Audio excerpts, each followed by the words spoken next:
그래서 오늘은 역대하 31장부터 36장까지 있는 말씀을 통해서 그렇게 끝낼 수는 없는 겁니다 라고 하는 제목으로 우리 함께 은혜 받기를 원합니다.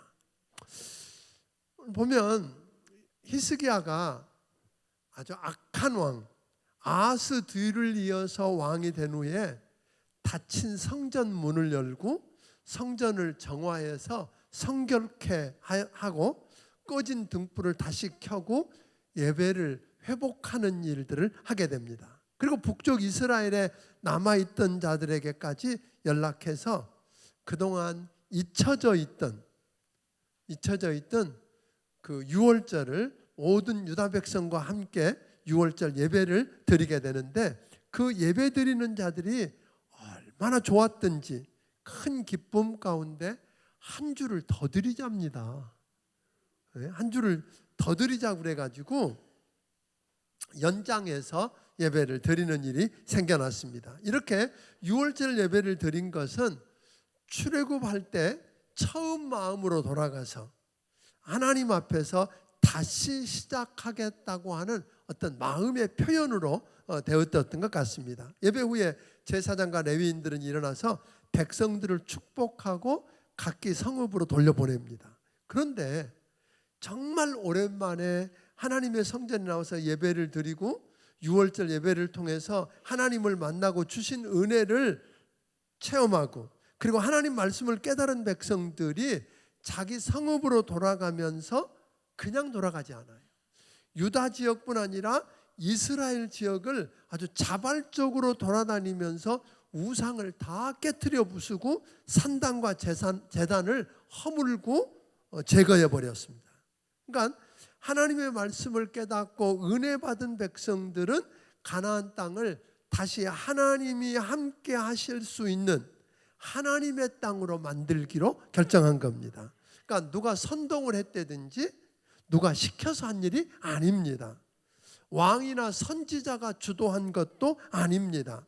다만 하나님을 만나고 하나님의 말씀을 깨닫고 은혜 받은 백성들이 자발적으로 우상을 부수고 우상의 단을 다 허물게 되는데, 이런 일은 역사적으로 처음 있었던 일이라는 거예요.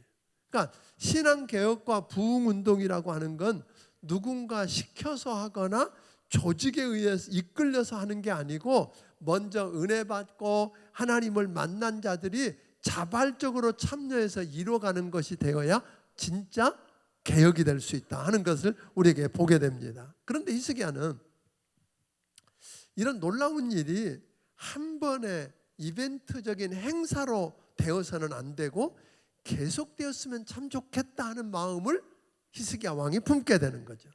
그렇게 하려고 보니까 누가 필요하냐면 제사장과 레위인들이 주어진 그 직임을 따라서 온전하게 봉사하지 않으면 어렵겠다고 생각한 겁니다. 저들이 직임을 따라서 번제를 드리고 예배를 인도하여 백성들에게 하나님 말씀을 가르치고 예배자로 세워야 하는데, 그동안에 아하스 왕이 뭘 했죠? 성전 문을 닫아버리고 분향단과 번제단에 그리고 등잔대에 불을 꺼버리고 예배를 완전히 드리지 않게 되니까 레위인과 제사장들이 할 일이 없는 거죠. 그러니까 그들은 그것만 안 하는 게, 할 일만 없는 게 아니라 그들이 먹고 살 수 있는 11조도 안 드리니까 사람들이, 그러니까 하나님 앞에 드리는 예물도 없지요. 또 11조도 안 드리죠. 그러니까 저들은 굶어 죽을 수 없으니까 생계를 유지하기 위해서, 돈벌이 하기 위해서 세상으로 다 직장을 따라 흩어져 버린 겁니다. 그러니까 하나님의 제단에 하나님의 전이 일 섬길 사람이 없어져 버린 거죠. 제사장들과 레위인들이 하나님께 번제드리고 성전에서 섬기고 예배를 돕고 백성의 말씀을 가르치는 일을 포기하고 나니까 백성들은 어떻게 됐을까요? 자연스럽게 하나님을 떠나서 우상을 숭배하게 되고 범죄하게 되고, 그러니까 하나님이 또 함께 하시지 않으니까, 축복하지 않으니까 어려워지고, 이런 악순환이 계속 진행됐다고 하는 겁니다. 그래서 이 히스기야 왕은 어떻게 하면 예배가 한 번의 행사가 아니라 지속적으로 예배를 회복하고 부흥의 불을 끄지 않을 수 있을까 하는 것이 관심이었어요. 그래서 히스기야 왕이 맨 처음에 했던 일은 뭐냐면 모든 제사장과 레위인들에게 명령을 해요. 그러니까 레위인들을 하는 일은 문지기로 섬기는 일도 있고 찬양대로 섬기는 일도 있고 또 말씀을 가르쳐서 백성들하고 율법을 지키게 하는 일도 있었는데 명령을 하기를 모든 제사장과 레위인들은 직임을 따라 제자리를 지키라고 명령합니다. 대책이 없는데 하여튼 명령하는 거예요. 없는데. 그리고는 왕 자신이 자기 재산의 일부를 떼어가지고 하나님 말씀 앞에 기록된 대로 번제를 드리는 일에 필요한 재물을 댑니다. 그리고는 백성들에게는 이렇게 명령하는 거예요. 제사장과 레위 사람들에게 음식을 주어서 저들이 하나님의 율법을 따라 직임을 감당하고 힘쓸 수 있도록 도와줘라. 그랬더니 놀라운 일이 일어났어요. 예루살렘 성에 살고 있는 유다인뿐 아니라 북쪽에 살다가 믿음을 지키기 위해서 믿음을 따라 남쪽으로 내려왔던 사람들과 북쪽에 있던 남아있는 백성들까지 다 첫 열매와 첫 열매만 드는 게 첫 열매를 가져오고 곡식과 가축과 기름과 밭의 모든 소산의 11조를 가지고 와서 하나님의 성전에 보냈어요. 참 귀한 일들이죠. 그 일을 얼마나 열심히 했느냐면 셋째 달, 그러니까 봄철 수확기인 맥추절로부터 시작해서 일곱째 달인 칠칠절로 시작해서 일곱째 달인 수장절이요 추수감사절에 이르기까지 계속 가져오니까 산더미처럼 쌓이기 시작했어요.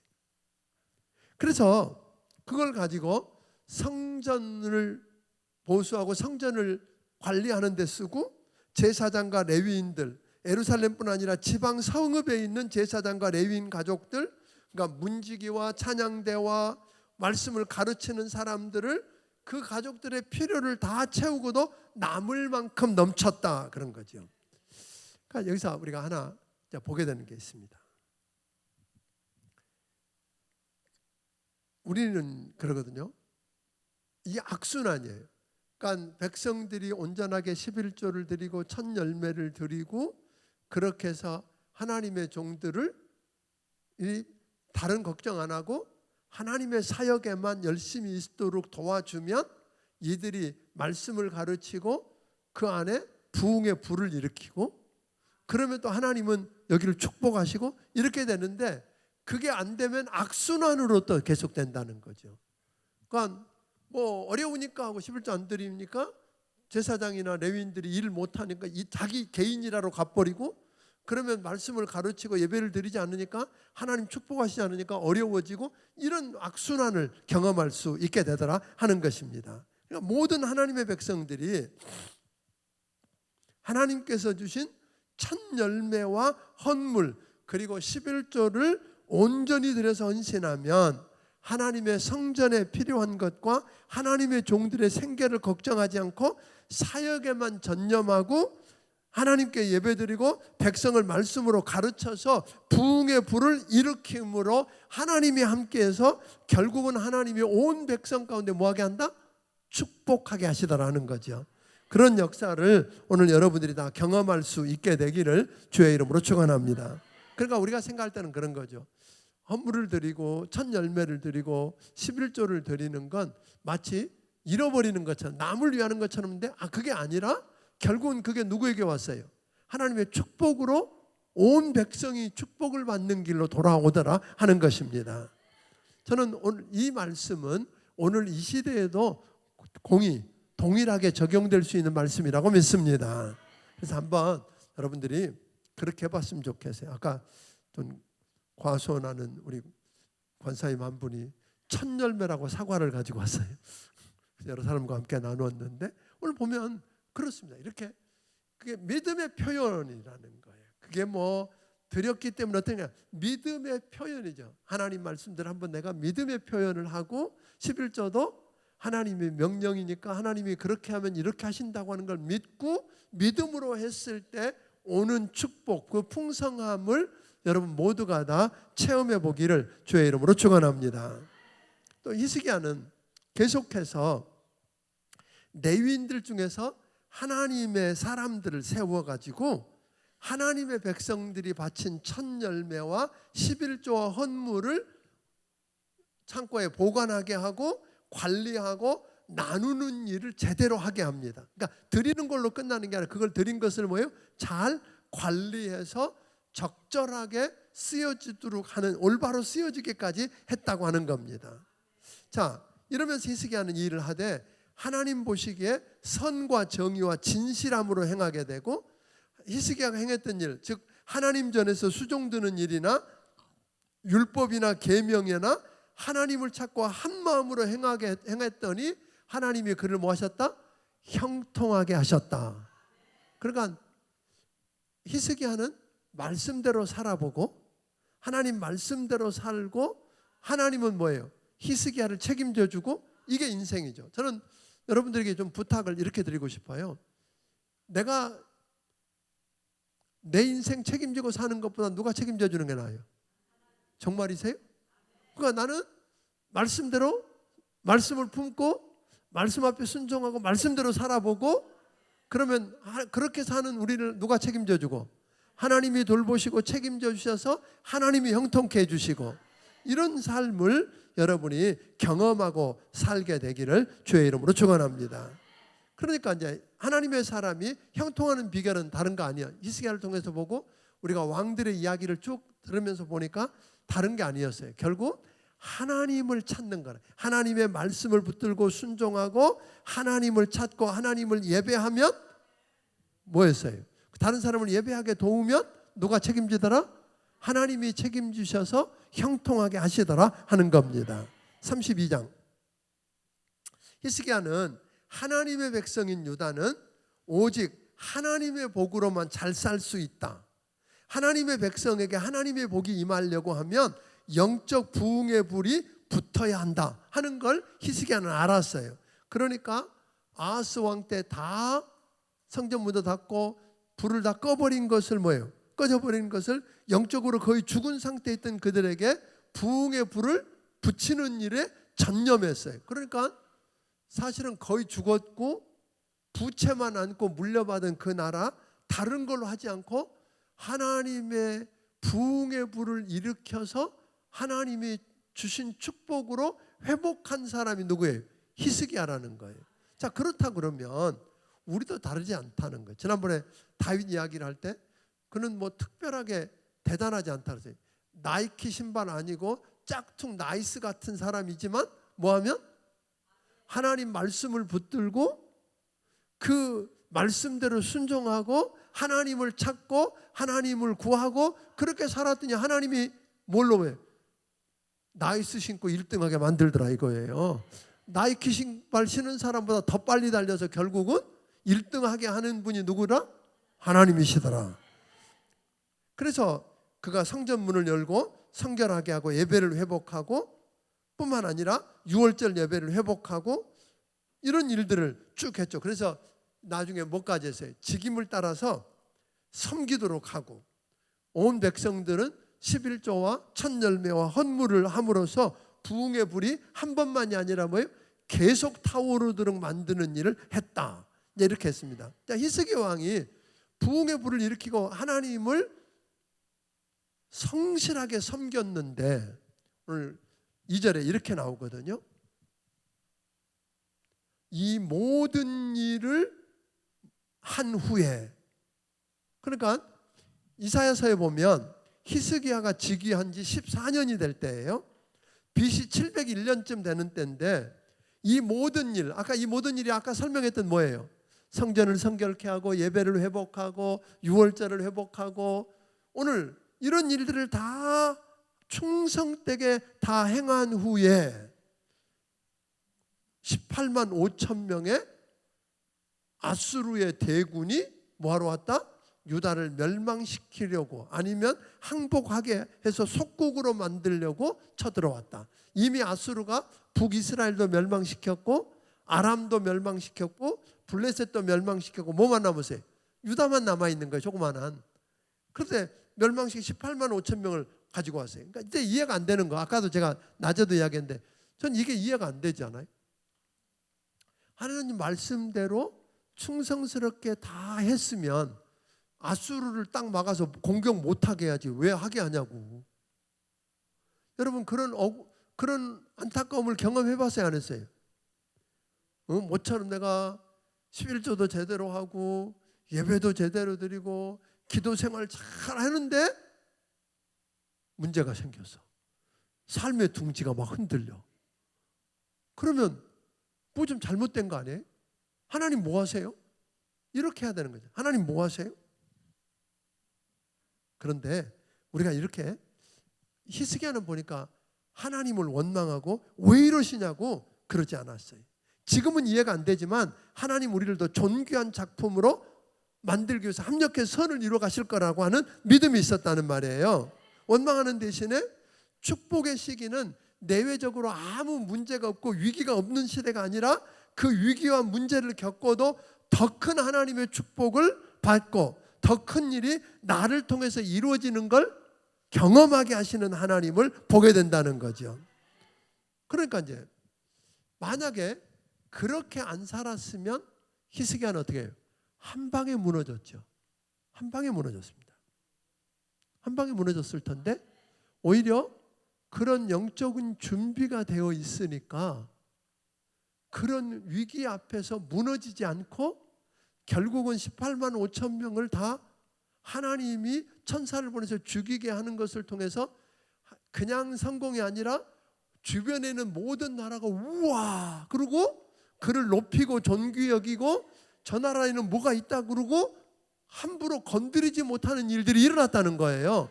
그러니까 우리가 하나님의 마음을 몰라요. 하나님은 따라서 합시다. 하나님은 나를 나보다 더 사랑하신다. 아멘. 내가 못 본 것까지 보고 계시고 어떻게 될 일까 내가 모르는 일까지 다 알고 행하시니까 그냥 그런 일 만나면 그냥 이해 안 가면 원망할 것 같으면 그냥 말을 안 해야 돼요. 입을 다물고 그냥 하나님 앞에 무릎 꿇고 물어봐야 되지. 하나님 내가 뭘 잘못했어요? 왜 난 다른 사람도 안 걸리는 병이 걸려요? 암이 걸려요? 왜 이런 일이 있어요? 이렇게 따지는 것보다 하나님은 히스기야를 히스기야보다 더 사랑하신 거예요. 그러니까 그걸 통해서 망하게 그렇게 와도 얘가 안 무너질 걸 아는 거예요. 히스기야가 한 일이 뭔 줄 아세요? 그렇게 어마어마한 군대가 쳐들어온다는 걸 딱 듣고는 가만히 앉아서 기도만 한 건 아니에요. 자기 할 수 있는 일은 준비했어요. 먼저 성 밖에 있는 물 근원, 다시 말하면 오늘 성 밖에 있는 물 근원이 어디에 있었냐면 기온샘에 있던 그 물을 놔두면 외국 군대가 아수르 군대가 그걸 퍼먹고 목을 죽일 테니까 그걸 막아버렸어요. 그리고 그 물을 지하 암벽, 지하 수로를 통해서 실로암으로 끌어들여요.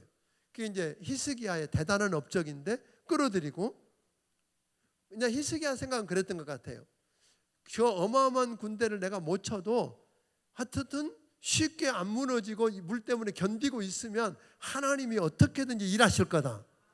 기다리면 그런 믿음 가지고 그런 것 같아요. 또 히스기야는 무너진 성벽을 다시 쌓고 망대를 다시 쌓고 다윗성의 밀로를 견고하게 해서 요새화하고 성벽 밖에다가 외성을 한 겹 더 쌓고 그러니까 방어 능력을 키우고 창과 방패도 더 많이 만들고 최선을 다해 싸울 준비해요.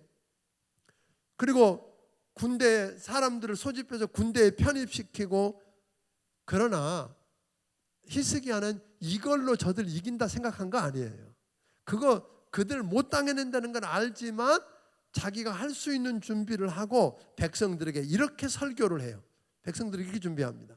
히스기야는 침략해오는 아수르군의 그 어마하고 많고 대단한 거 맞다. 그러나 강하고 담대하고 아수르 군대 때문에 두려워하고 놀라지 말아라. 설교합니다. 이게 말이 돼요? 아니 강하고 담대하라고 담대해지고 두려워하지 말고 놀라지 말라고 안 놀라게 해서 보차도 봐도 기가 죽을 판인데 그런데 뭐라고 이야기하냐면 아수르 군대와 함께하는 자는 육신의 팔이고 우리와 함께하는 자는 우리 하나님 여호와시니까 그분이 도우시고 그분이 대신 싸워줄 거다. 그러니까 걱정하지 마라. 이렇게 이야기합니다. 그러니까 히스기야는 뭘 알았어요? 하나님의 말씀을 안 거예요. 하나님의 약속을 안 거예요. 그러니까 성경 대탐하는 것도요, 뭘 하자는 거예요? 탁 하면 무슨 일이 생기면 걱정부터 될 때 뭐가 딱 끄집어 나와야 돼요. 하나님의 약속, 하나님의 말씀을 딱 생각이 나서 그걸 끄집어다가 딱 들이대니까 백성들이 뭐예요? 그 말씀 때문에 뭐였다? 안심했다. 그랬어요. 히스기야를 통해서 하나님 말씀을 듣고 저들은 그 어마어마한 군대 앞에 불안해하고 벌벌 떠는 게 아니라 안심했다. 그러고 나니까 유다 백성들이 모든 대비를 다 마치고 영적 준비를 하고 나서 아수르 군대가 쳐들어온 다음에 별별스러운 말로 조롱을 당하잖아요. 이런 조롱을 한 거예요. 야, 지금 이제 첫 번째 이렇게 미혹하는데 히스기야가 하나님의 산당, 산에 있는 산당들을 다 물었잖아. 그러니까 그 산당의 주인인 하나님이 화가 나가지고 아수르 군대를 보내서 히스기야 혼내주래. 이렇게 이야기하면 백성들이 안 흔들리겠어요? 그 말 듣고 아마 우리가 산당 걸어서 하나님이 우리한테 화나셨나 봐. 이렇게 생각나도록 지금 위협을 했고, 또 하나는 뭐라 그러냐면 야, 지금까지 너희 나라보다 엄청 큰 나라들이 많았는데 그 나라 그 신들이 우리 이 아수르 왕의 군대에 당해본 적이 당해서 이긴 나라 있어? 없잖아. 그런 나라들 다 죽었는데 너희 조그만 나라 너희 하나님인들 이기겠어? 그리고 하나님을 조롱합니다. 하나님을 일반 신과 똑같이 취급하면서 조롱하는 겁니다. 그냥 말로 하다 안 되니까 히브리 말로 하게, 백성들이 다 알아듣는 말로 해가지고 그 백성들을 혼란에 빠뜨리려고 하는데, 이때 히스기야가 이렇게 영적으로 준비시켰을 뿐 아니라 뭘 하겠냐면 저들이 무슨 말해도 대꾸하지 마. 그러니까 여러분 가끔가다요 마귀가 여러분들을 막 시험하고 말로 공격할 때 같이 말 대꾸하고 싸우면 둘 다 흙탕물에 뒹군다? 아니다. 뒹군다. 그러니까 히스기야 말이 맞았어요. 어떻게 해야 돼요? 말하지 마. 침묵해서. 그러니까 떠드는 놈이 힘들어 죽겠는 거예요. 뭘 반응이 와야 될 거 아니에요. 남편이든 아내든 이웃이든 직장 누구든 막 퍼붓고 있으면 어떻게 해야 돼요? 같이 대꾸해서 같이 흙탕물에 뒹군다. 1번. 2번 그냥 침묵하고 기다린다. 몇 번? 아멘. 진짜세요? 그게 쉽지 않아도 그렇게 하는 게 이기는 비결이라는 거예요. 그래서 그거 안 되니까 히스기야한테 편지까지 썼어. 하나님을 모욕하고 히스기야를 위협하고 협박하는 편지를 쓰니까 히스기야는 그걸 들고 어떻게? 하나님 앞에 나가서 하나님의 전에 펼쳐놓고 하나님의 종 이사야 선지자를 불러서 함께 하나님 앞에 엎드려 기도해요. 하나님께 부르짖어요. 하나님을 찾고 하나님의 도움을 구했어요. 그랬더니 하나님이 천사 하나를 보내가지고 18만 5천 명을 그 밤에 다 송장이 되게 했다. 아멘. 누가 하셨어요? 그러면 이건 그때만 있는 일이에요? 아멘. 그때가 BC 아까 이야기할 때 700년 전쯤이라고 그랬으니까 지금으로부터 그 2700년 전에 있었던 그 일만이냐 이 말이에요. 아니에요. 오늘도 동일하게 우리 하나님은 살아계십니다. 그래서 그렇게 큰 소리치던 아수르 왕 사네립이 부끄럽고 창피해서 얼굴이 뜨뜻해져 가지고 고국으로 돌아갔다가 20년 후에 그가 그렇게 자랑하고 숭배하던 니스록 신전에 들어가서 그 니스록 신전에게 제사드리다가 아들한테 암살을 당해서 죽습니다. 살해됐어요. 그리고 이제 히스기야 왕은 그 후에 죽을 병에 걸렸어요. 오늘 낮에도 이야기했지만 너 죽고 살지 못한다 그랬더니 히스기야가 어떻게 했다고요? 얼굴을 벽으로 향하고 하나님께 통곡하며 기도했어요. 그래서 하나님이 내 눈물을 보았고 내 기도 들었다고 살려주겠다는 거잖아요. 15년 생명을 15년 연장해 준다 그런 거죠. 자, 근데요, 그의 아들 므낫세가 왕이 될 때 12살이거든요. 그러니까 요 생명을 연장받은 15년이 내가 볼 때는 그렇게 하고 나니까 여기도 나중에 나옵니다만 히스기야가 교만했대. 그리고 하나님 주신 은혜에 다 보답 안 했다는. 그러니까 우리가 축복을 받는 것도 중요하지만 하나님이 이걸 왜 주셨을까? 이걸 놓쳐버리면, 그러니까 하나님이 15년 연장해 줬다. 할렐루야! 나 15년 더 살았다. 여기에만 취해 있는 게 아니라 15년을 왜 더 살게 하실까? 여기에 맺혀야 되지. 그러니까 그걸 놓쳐버리니까 히스기야가 그때 낳은 아들을 잘못 가르쳤던 것 같아요.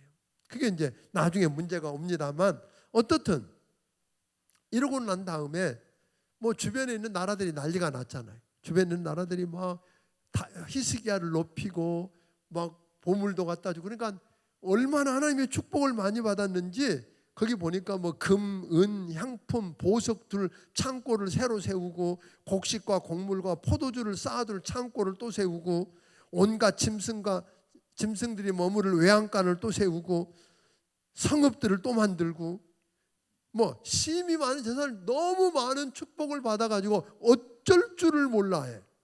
이때에 바벨론에 누가 왔다? 바벨론 왕이. 이제 그때는 이 아수르가 점점 무너져 가요. 그때에 누가 등장해요? 바벨론의 왕이 등장하게 되는 거예요. 바벨론이 힘을 얻어갈 때 가만히 보니까 저 조그만 나라 유다가 뭔데 저렇게, 그 조그만 나라가 아수르가 어마어마한 군대와 무기를 갖고 가서도 못 치고 다 죽고, 전 죽는다 그러니 살고, 뭐 해시계가 까꾸로 가지를 않나, 이런 일이 도대체 어떻게 일어나지? 그래서 사람을 보냈단 말이에요. 오늘 낮에도 이야기했는데, 그랬더니 그걸 어떻게 했어요? 자기 자랑하는데 바빴잖아요. 내가 대단한 것은 이 성전 때문에, 우리가 여기서 기도하면 하나님이 들어주시기 때문에, 하나님 때문에 우리가 대단하다가 아니라 하나님 내게 주신 이걸 가지고 내가 요거에 있으니까 대단하다고 자랑하다가 무너졌다 이 말이에요. 그래서 오늘 낮에 이야기한 것처럼 뭘 잃지 말자고요? 간증. 여러분에게 간증이 있기를 바랍니다. 하나님이 주신 건, 하나님이 내 인생 속에 개입하셔서 이 일을 하셨다, 이 일을 이렇게 하셨다. 그러니까 주인공이 누구예요? 근데 간증할 때 보면 누가 주인공 같아요? 우리 가끔 간증하는 분들 많이 모셨는데 주인공이 누구 같았어요?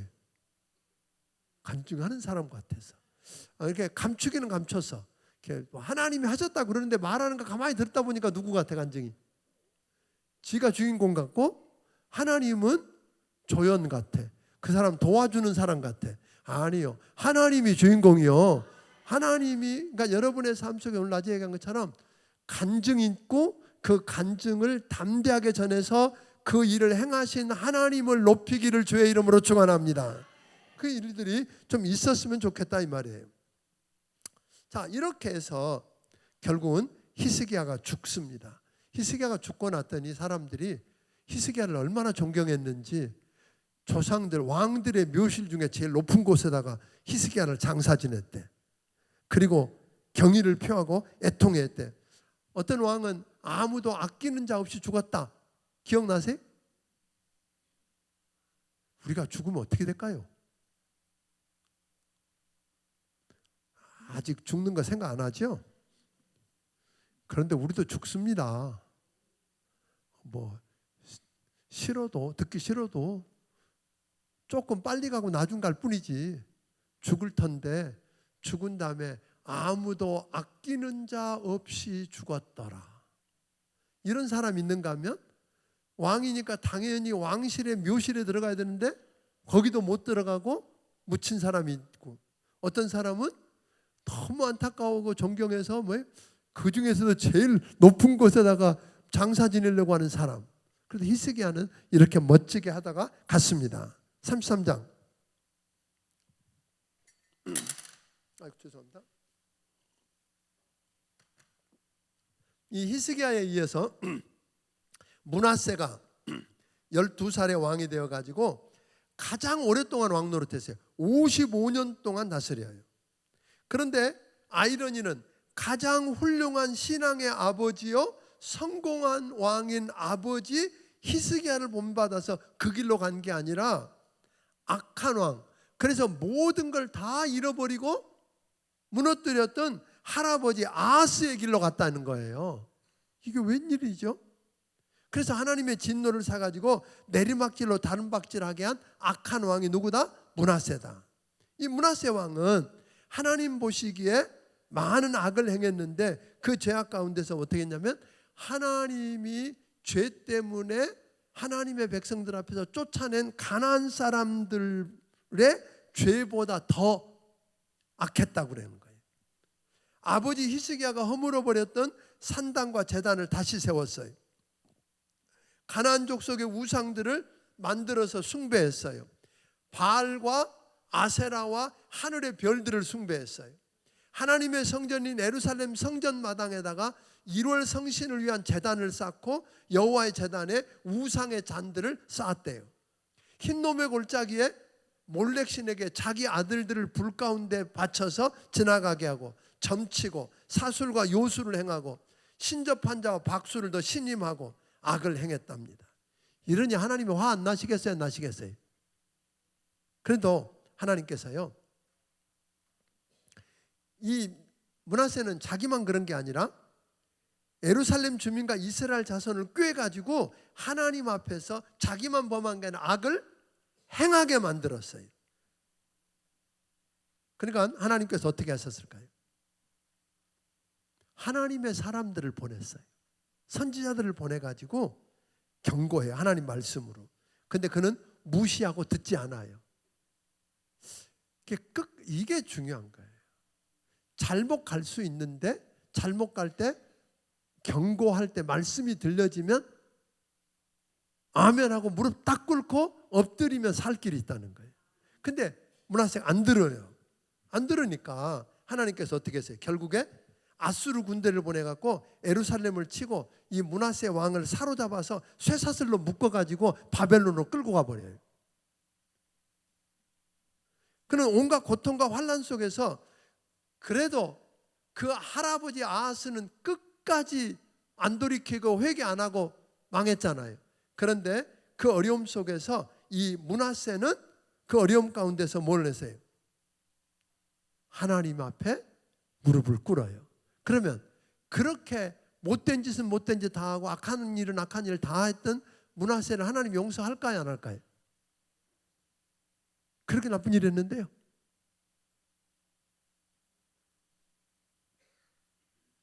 네, 므낫세의 모든 죄를 알고 계시는 하나님, 회개하고 돌이켜서 겸손하게 하나님을 찾으니까 하나님은 용서하셨습니다. 그분이 우리 하나님이십니다. 우리가 어떤 죄를 지었더라도 우리가 하나님 앞에 온전히 회개하고 돌이켜서 하나님을 찾고 하나님 앞에 겸손히 엎드리면 우리 하나님은 용서하십니다. 아멘. 하나님을 회개한 므낫세를 예루살렘으로 다시 돌아와서 유다의 왕이 되게 합니다. 하나님의 이 놀라운 일을 경험했던 이 은총을 경험한 므낫세는 그제서야 세상 어디에도 여호와 같은 분이 없다면서 여호와가 하나님이신 줄 이제 알았다고 인정합니다. 그리고는 므낫세는 그 뒤부터 예루살렘에 쌓아놨던 모든 제단들을 성 밖으로 던져버리고 하나님의 제단을 보수하고 예배를 회복하고 백성들에게 하나님만 섬기며 예배하라고 명령합니다. 그리고 므낫세는 죽습니다. 그리고 그 아들 아몬이 왕이 되어서 다스립니다. 그런데 아몬은요, 자기 아버지 므낫세가 회개한 이후에처럼 산 게 아니라 변화되기 전에, 하나님 만나기 전에 하나님 보시기에 악을 행하고 살던 그때를 본받아 사는 거예요. 이게 기가 막힌 거예요. 자식들은 말한 대로 사는 게 아니에요. 여러분이 말한다고 그대로 안 살아요. 어떻게 살까요? 본대로 살아요. 농담 아니에요.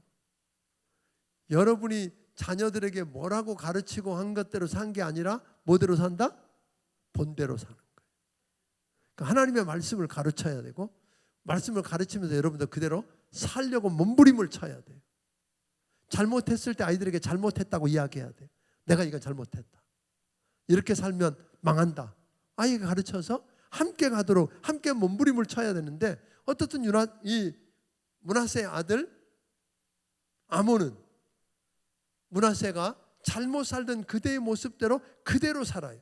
그대로 우상을 숭배하고 악하게 모든 우상을 제사하고 숭배하니까 결국은 어떻게 했을까요? 하나님 앞에 겸손하게 돌이키지 않으니까 그 신하가 반역을 해가지고 아몬 왕을 죽여요. 유다에 그렇게 신하에 의해서 죽임당한 왕이 3명 있는데 그 중에 이 사람이 끼게 되는 거죠. 요시야를 그리고 그가 죽인 다음에 반역자도 죽이고 요시야를 왕으로 세웁니다. 34장입니다. 요시야 왕은 여호사밧과 히스기야와 함께 그러니까 유다의 가장 선한 왕, 가장 개혁적이고 하나님의 말씀대로 살았던 왕 그러면 누구였어요? 여호사밧 또 히스기야 또 요시야. 이 3사람을 우리가 들게 되는데 이 요시야는 하나님께 마음을 다하고 성품을 다하고 뜻을 다하여 하나님의 율법을 온전히 뭐한 자? 준행한 자. 이렇게 칭호를 받으면서 선한 왕으로 인정받고 31년간 다스립니다. 그러니까 이때는 그 아까 아수르 이야기를 더하면 가장 강력하게 지배하던 아수르 제국이 몰락해서 BC 626년에 바벨론이 아수르의 지배를 받던 바벨론이 독립을 해요. 그리고 612년에 아수르의 수도인 니느웨 성을 함락시켜버려요. 그리고 605년에 갈기미스 전투에서 아예 아수르를 역사의 뒤안길로 밀어내버리는 게 누구였어요? 바벨론이에요. 그런데 이 갈그미스 전투에서 이제 누구와 붙었어요? 아수르와 바벨론이 딱 붙었어요. 갈기미스가 어디냐면 유브라데 강가입니다.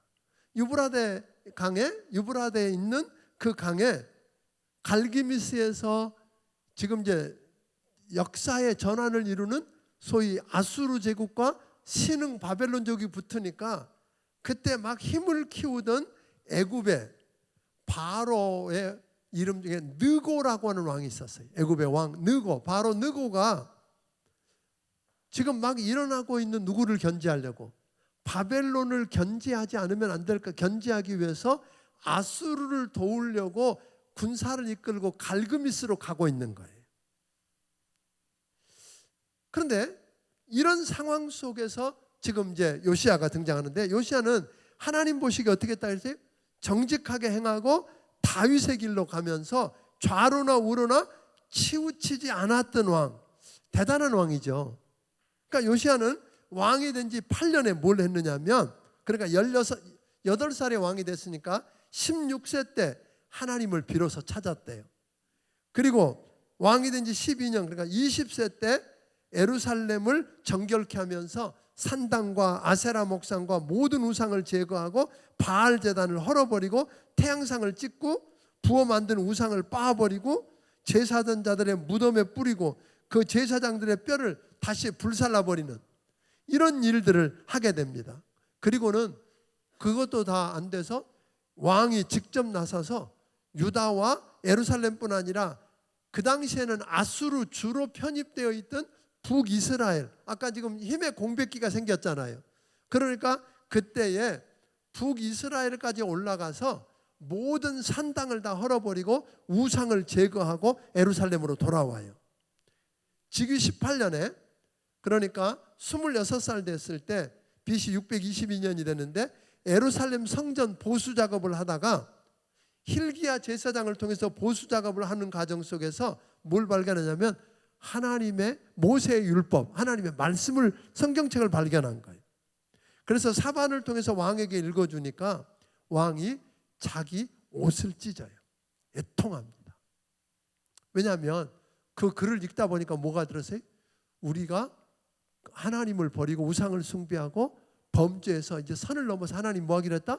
심판한다고 하는 그 말씀을 딱 듣고 너무 옷을 찢고 아파하다가 그 글을 훌다라고 하는 여선지자에게 보냅니다. 그 당시에 에레미야도 있고 스바냐 선지자도 있었는데 왠지는 모르지만 훌다라고 하는 여선지자에게 보내서 뜻을 물으니까 훌다가 이렇게 이야기합니다. 율법에 기록된 대로 하나님의 진노가 이 민족에게 임할 겁니다. 그렇지만 왕이 그 말씀을 듣고 그렇게 애통해하고 아파하고 엎드렸으니까 왕이 살아있는 동안에는, 왕이 죽어서 평안히 묘실에 들어가기까지는 심판이 임하지 않을 겁니다. 그러니까 여러분 보세요. 당연히 심판이 임하기로 한 것도 우리가 하나님 앞에서 바로 서서 회개하고 서면 하나님은 그것을 연기시킬 수 있다 없다? 나 한 사람 때문에 있다는 거예요. 믿습니까? 그러니까 그런 심정을 모세가 그걸 보여줬고 아브라함이 소돔과 고모라 성이 멸망할 때 보여주었던 것처럼 하나님을 막아서서 감히 그렇게 할 수 있는 은혜가 우리에게 있게 되기를 바랍니다. 그래서 모세는 이 요시야는 그 말을 듣고 화를 낸 게 아니에요. 요시야는 그렇게 임할지라도 이 이야기를 온 백성을 모아놓고 그 말씀을 다 듣게 만들었어요. 그리고는 언약 갱신식을 해요. 마음을 다하고 뜻을 다하고 힘을 다해서 주 너희 하나님을 뭐하고? 사랑하고 순종하고 말씀을 지켜 행하라. 그래서 하나님 말씀을 이루라. 그랬더니 온 백성들이 요시야 왕이 살아있는 동안에는 말씀을 지켰답니다. 그러니까 요시야가 이제 중요한 인물이 됐어요. 뭐예요? 요시야가 죽으면 그 땅에 뭐가 와요? 옛날에 창세기를 할 때 누가 죽으면 심판이 온다 그랬어요. 네가 죽으면 심판이 온다. 그 뜻을 가진 이름이 누구였어요? 무드셀라. 아멘. 야. 무드셀라가 죽으면 심판이 온다. 그래서 그 무드셀라를 낳고 누가? 에녹이 어떻게 했어요? 하나님과 동행했다고 그랬잖아요. 요시야가 죽으면 하나님이 살아있는 동안에는 안 오지만 죽으면 뭐가 온다고요? 심판이 온다고 했단 말이죠. 그러니까 이 사실 너무너무 중요한 사람이에요. 자, 그런 요시야가 35장으로 가니까 요시야가 즉위한 지 18년 26세 말씀대로 14일에 뭘 하냐면 아주 대대적인 유월절을 지켜요. 옛날 히스기야 때는 갑작스럽게 지켜진 거지만 이 요시야 때는요, 제사장과 유대인 레위인들을 다 세우고 미리 말씀에 약속된 대로 기록된 대로 철저하게 준비해서 유월절 예배를 드려요. 자, 그럼 여러분 여기서 하나 궁금해져요. 이미 심판이 임할 거예요, 안 임할 거예요? 자기 죽으면 심판이 임한다는데 유월절 예배를 드려야 돼요? 그렇게? 또 그렇게 유월절 예배를 전무후무하게 가장 귀하게 가장 제대로 하나님 앞에서 드렸어요. 그런데 요시야가 죽은 후에 20년에 그 나라는 심판받고 바벨론에서 완전히 멸망당하고 끝났어요. 그러면 유월절 예배가 소용이 있을까요, 없을까요? 이해가 안 돼요? 무슨 말씀 이해가 됩니까? 심판이 온다는데 굳이 유월절 예배를 드려야 돼요? 또 그래요. 드렸으면 그 예배를 제대로 드렸으면 뭐가 안 와야 돼요? 심판이 안 오든지 그래야 되는데 심판이 여전히 왔어. 그러면 유월절 예배는 헛건가? 쓸모없는 걸 헛수고한 걸까요? 어떨까요? 예? 여기서 아주 중요한 이야기예요. 이 유월절 예배를 왜 드렸느냐는 거냐면 유월절 예배는 출애굽할 때에 모든 애굽의 장자가 다 죽어갈 때에 하나님의 말씀대로 문설주에 양의 피를 바른 집은 뭐예요? 넘어갔다는 뜻이잖아요. 죽음의 사자가. 그래서 그것 때문에 구원받았어요. 그래서 그걸 통해서 뭐예요? 우리는 내가 누군가? 이스라엘이 어떤 나라인가? 우리는 하나님의 백성이고, 아멘, 하나님의 자녀다, 특별한 보호를 받는 사람들이라고 하는 정체성을 회복한 때예요. 그러니까 이 유월절 예배를 제대로 드리면서 그들은 뭘 배웠어요? 우리가 누군가, 정체성, 지난번에 우리가 누군가 이야기했던 거예요. 이 정체성을 회복한 거예요. 그러니까 유월절 때문에 유월절 제사를 드리고도 저들은 어떻게 했다고요? 망했어요. 그런데 이게 쓸모없는 게 아니라 이것 때문에 만약에 이 제사가 없었으면, 유월절 예배가 없었으면 저들은 요시야 죽은 다음에 나라가 망해서 바벨론의 포로로 잡혀간 다음에 그들에게 동화돼서 그렇게 끝났을 거예요. 그런데 그렇게 갔기 때문에 그 불구덩이 같은 곳에 들어가서도 믿음을 지킬 수 있었고 하나님 말씀 붙들고 살 수 있었고, 그래서 저들은 약속된 대로 70년 만에 돌아와서 여전히 하나님의 나라를 세워서 하나님의 뜻을 이룰 수 있었다는 거예요. 그러니까 오늘 저는 여러분들에게 이렇게 부탁하고 싶은 거예요.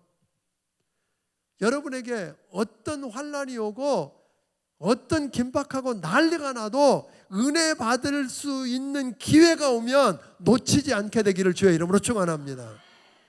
은혜 받아야 됩니다. 그래야 문제가 왔을 때 그것을 자양분 삼아서 그 환난을 이길 수도 있고 그 환난을 통해서 오히려 더 아름다운 작품을 만들어낼 수도 있다는 것입니다. 아멘? 그런 거예요. 그러니까 이제 이 6월절 예배를 드리고 한 10년쯤 되었는데 아까 다시 그 이야기로 돌아가면 느고가 지금 그 유브라데 강가에서 바벨론과 마지막 전투를 벌이는 거예요. 사느냐 죽느냐. 그래서 어느 나라가 전 세계를 패권을 잡느냐를 놓고 지금 바벨론과 아수르가 싸울 때 느고가 군사를 이끌고 아수르를 돕기 위해서 올라가는데 누가 그 길을 막느냐면 요시야 왕이 군대를 이끌고 가서 느고를 딱 막는 거예요. 그러니까 느고가 이런 이야기합니다. 나 너하고 싸우려고 온 거 아니야. 나 너하고 싸우려고 하는 거 너를 칠 거 아니야. 상대가 안 되는 거니까 나는 지금, 그리고 하나님의 이야기를 해요. 하나님이 나를 보내서 저들과 싸우라 그런 거야. 그러니까 너 하나님 거역하지 말고 나타나지 마. 이랬단 말이죠. 그러면 여러분이 그 요시야라면 어떻게 할까요? 요시야는 마음속에 왜 나갔느냐면 아수르로부터 그동안 당한 게 너무 많잖아요. 그런데 아수르를 도와준다고? 무슨 소리야. 말 안 돼. 그런 이야기예요. 그러니까 막으려고 그러는 거죠. 그럼 아수르는 망해야 돼. 그러나 내 생각이 그럴지라도 나하고 상관없는 전투를 굳이 이렇게 붙들려는 거예요. 왜냐하면 요시야가 얼마나 중요한 사람이에요. 그가 죽으면 무슨 일이 와요? 그 땅이 망하는 거예요. 심판이 오고. 하나님께 물어봐야 되는데 오히려 변장을 하고 느고와 전투를 벌였다가 화살 맞고 죽어. 이게 너무나 중요한 사람이 너무나 허무하게 죽었어요. 괜히 중요하지 않는 일에 끼어들었다가 죽지 않아도 될 때 죽었어요. 이런 일이 우리한테도 있다 없다? 있다. 괜히 쓸데없는 일, 상관 안 해도 되는 일을 참견했다가 손해봤다 안 봤다. 그러니까 그럼 그때 어떻게 해야 되냐면 내 의분으로 나서는 것도 중요하지만 하나님께 이때는 뭐 해야 돼요? 물어봤어야지. 하나님의 히스기야가 그랬고 여호사밧이 그런 것처럼 다윗이 그런 것처럼 뭐예요? 그때는 하나님 앞에 내가 싸우러 갈까요 말까요? 물어봤어야 되는데 묻지 않고 자기 의분대로 자기 판단을 앞세워서 고집 부리다가 죽었어요. 자기 죽는 걸로 끝나면 좋겠는데 나라가 망했잖아 이제요. 36장. 요시야가 죽고 나자 여호아스가 왕이 돼요. 요시야에게는 아들이 4명 있었어.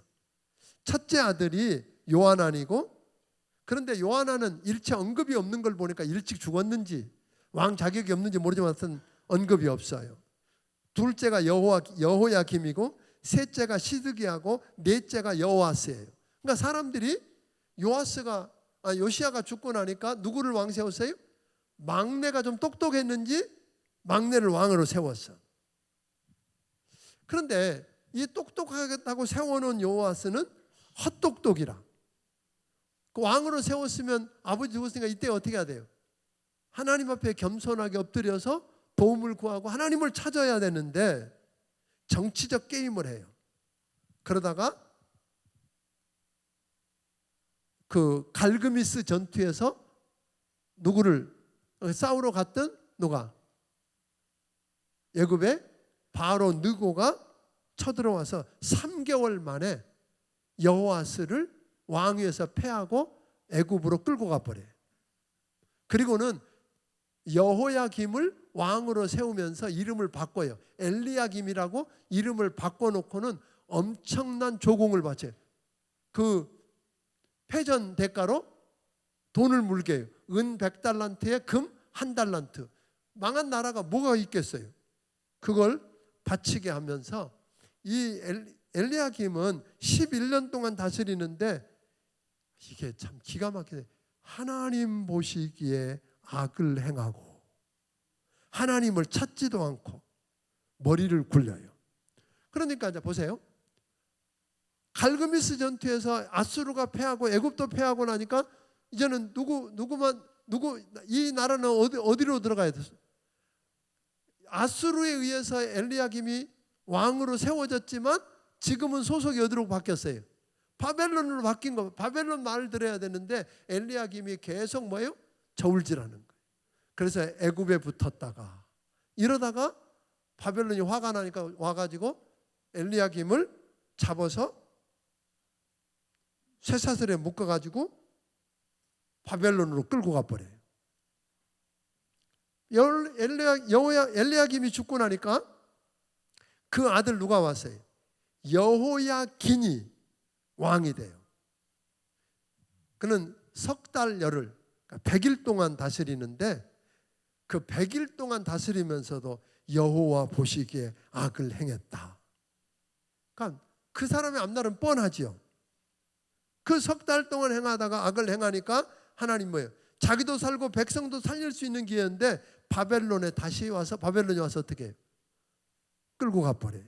그 사람은 바벨론에 끌려가서 37년 동안 옥살이 하다가 그곳에서 풀려나서 망명한 왕 대우를 받으면서 마지막은 회복이 되는 것으로 끝이 납니다만, 왜냐하면 그 어려운 곳에서 고생하다가 드디어 이 사람 누굴 찾았어요? 하나님을 찾고 겸손하게 회개했다 해서 살아난 것 같아요. 자, 그러면 그 다음에 누구를 이제 왕을 세웠을까요? 시드기야를, 그러니까 삼촌한테 왕위를 물려주죠. 이 시드기야는 에레미야 선지자를 통해서 하나님의 뜻을 전달받아요. 우리가 잘못한 것 때문에 당연히 심판받는 거고, 그러니까 바벨론에게 뭐하고? 복종하고 하나님 앞에 악을 행하지 마라. 그런데요, 14절에 보니까 14절 한번 읽어보겠습니다. 시작. 모든 제사장들의 우두머리들과 백성들도 크게 범죄하여 이방 모든 가증한 일을 따라서 여호와께서 예루살렘에 거룩하게 두신 그의 전을 두렵게 하였으며. 참 기가 막히는 거예요. 그 상황에도 이런 일을 당했는데도 저들은 못 알아듣고 정신 못 차리고 악을 행하다가, 그렇지만 하나님은 15, 16절 다시 읽어보겠습니다. 시작. 그 조상들의 하나님 여호와께서 그의 백성과 그 거하는 곳을 아끼사 부지런히 그의 사신들을 그 백성에게 보내어 이르셨으나 그의 백성이 하나님의 사신들을 비웃고 그의 말씀을 멸시하며 그의 선지자를 욕하여 여호와의 진노를 그의 백성에게 미치게 하여 회복할 수 없게 하였으므로. 그러니까 하나님은 어떻게 하고 싶어요? 성전은 보존하고 싶으셨던 거예요. 그리고 그 땅은 어떻게든지 뭐 하고 싶어요? 살려주고 싶으셨던 거예요. 그래서 바벨론에게 복종하면 그러라고 그랬는데, 그래서 하나님의 선지자도 보내보고 말씀도 들려봤는데 저들은 뭐예요? 말씀했지만 비웃고 멸시하고 선지자들을 욕하고 돌이키지 않았어요. 그러니까 하나님의 진노를 회복할 길이 없었던 거죠. 시드기야가 순종했으면 다시 말하면 바벨론에 그걸 인정하고 복종했으면 포로로 잡혀가지도 않고 예루살렘 성도 무너지지 않고 왕궁도 성전도 불태워지지 않았을 거라는 거예요. 그런데 애굽에 계속 반역을 하니까 바벨론은 어떻게 했냐면 할 수만 있으면 그냥 허수아비 왕을 세워놓고 조공 바치면서 사는 나라로 만들어놓고, 그러면 성전도 남고 그러면 왕궁도 남고 그러면 백성도 거기 살 수 있었는데 계속 반역을 하니까 얘네들 놔두면 안 되겠네. 그래갖고 느부갓네살 왕이 와가지고 성을 다 허물어버려요. 왕궁 다 불태워버려요. 성전도 완전히 불태워버려요. 거기 숨어있는 사람을 잔인하게 다 죽여요. 그리고 남아있는 똑똑한 사람들 다 잡아가지고 바벨론으로 포로로 끌고 와버렸어요. 누가 자초했어요? 저들 스스로 자초한 거예요. 그렇지만 그렇게 끝나지 않았습니다. 23절에 보니까 저들은 안식년을 지켰어야 돼요. 그래서 한 해는 땅을 쉬게 했어야 되는데 안 하니까 70년 동안 그 땅을 황폐한 채로 내버려둬 안식하게 만들었다. 그러니까 우리가요 조금 더 먹겠다고 하나님의 것, 하나님 말씀 안 지키고 붙들고 있으면 그게 남는 것 같아도요 아니라는 거예요. 자, 근데 그렇게 끝나지 않아요. 하나님의 백성들은 포로로 잡혀가서 고생한 다음에 에레미야 선지자가 통해서 말씀한 대로 70년 후에 뭐한다? 돌아온다. 그 백성이 회개하고 돌이켜서 하나님, 아까 그 6월절의 은혜예요. 그래서 저들이 돌이키고 회개하고 하나님을 찾고 하나님의 백성으로 정체성을 회복하고 나니까 그 백성을 돌려보내시는데 제국을 바꾸잖아요. 그 바벨론 제국을 페르시아 제국으로 바꿔버리시고 페르시아 제국의 고레스 왕을 통해서 하나님께서 나를 만국의 왕을 세워주셨는데 하나님의 백성인 유다 백성은 예루살렘으로 돌아가서 성전을 다시 짓고 그 하나님을 예배하라. 돌아가라. 그냥 돌아가라는 게 아니라 금은 보화를 주고 재물을 주고 그리고 그곳에 있는 총독에게 시켜서 물자를 도와주게 해서 하는 역사를 경험하게 했다는 거예요. 그러니까 슬픔으로만 끝나는 게 아니라 희망을 바라보고 끝을 맺습니다. 오늘 여러분 이 하나님의 사랑과 은혜를 여러분 모두가 다 체험했으면 좋겠습니다. 그래서 이번 한 주간 31장부터 36장까지 공부하면서 이 속에 숨어있는 하나님의 그 손길, 하나님의 은혜, 아멘, 그걸 체험하고 승리하게 되기를 주의 이름으로 축원합니다. 기도하겠습니다. 고마우신 아버지 하나님 감사합니다. 하나님 사랑하는 주의 백성들을 이렇게 오후에 불러주셔서 성경 대탐험을 하게 하신 것 감사합니다. 하나님 저들을 축복하여 주시옵소서. 하나님의 은혜와 긍휼이 저들의 삶 가운데 머물되 오늘 하나님 말씀을 붙들고 하나님을 찾고 하나님께 돌아오면 하나님이 책임져 주신다는 것 기억하게 하시고 승리하게 하여 주시옵소서. 이제는 우리 주 예수 그리스도의 크신 은혜와 하나님 아버지의 무한하신 사랑과 성령님의 감화 감동하시고 역사하시며 교통하심이 여기 머리 숙인 모든 심령들과 함께 해주시기를 예수님 이름으로 축원하옵나이다. 아멘.